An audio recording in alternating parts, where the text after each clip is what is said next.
I'm Derek Evil, and I'm an addict.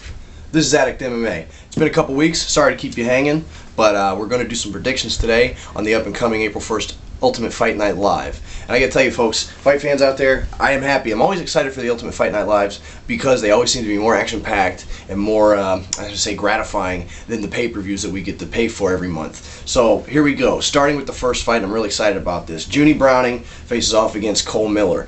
Both are out of the Ultimate Fighter season. Cole Miller from season 5 and Junie Browning from the previous season 8.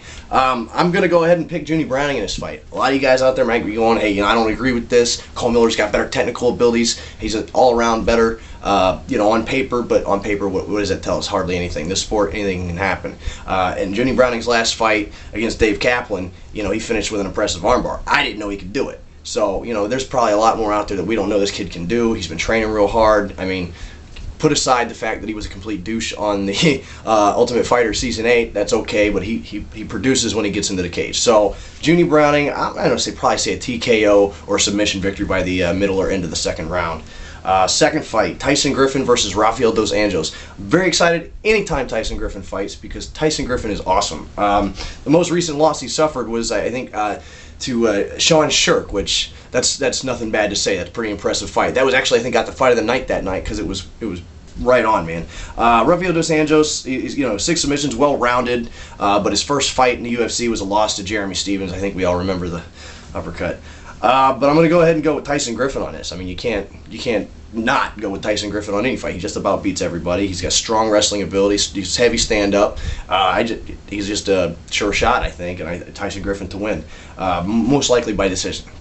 Then we have Ryan Bader, Darth Bader, from also Season 8, The Ultimate Fighter, the winner of the 205-pound division, versus Carmelo Marrero. Now, Bader's coming into this 8-0. He's undefeated. Marrero's 10-2. This looks like a really well-matched fight. Bader has 4 TKOs. He's got some submissions. His most recent victory was a KO victory at the Season 8 finale. But he's kind of a boring fighter. He seems to be very stiff, and he's not well-rounded enough yet in his career. Still early, still young guy. I'm going to go ahead and go with Carmelo Marrero on this. He's got 4 submissions in his arsenal. He's in his victories. He's had a win over Czech Congo in the past, a decision win, which is not an easy task. And then he's also he's got losses to Wilson Govea and Gabriel Gonzaga, but he's held in there with the both of them. So, given his experience in the octagon against top-notch competitors, I'm going to go with Marrero for this, probably a submission victory. And in the main event, we've got Carlos Condit out of the WEC versus Martin Kampmann, he's a stud. The WEC guys have been having a lot of trouble lately in the UFC, and I don't see it stopping now. I'm going to go with Martin Kampmann in this.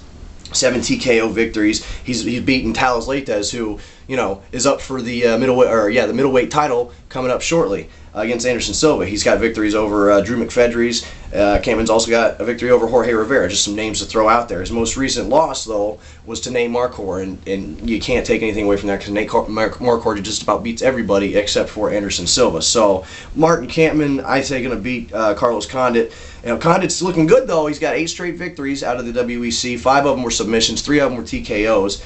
And overall, he's in his 22-4 record, he's got 13 submissions. So he's obviously well-rounded on the ground. He knows his work, and he knows his stuff, and he knows how to put a submission on you and finish a fight. But Martin Kampmann is a stud, and I'm going with Martin Kampmann. I want to thank you guys for hanging in there with us over the last couple weeks. We haven't been around. This is Addict MMA. I'm out.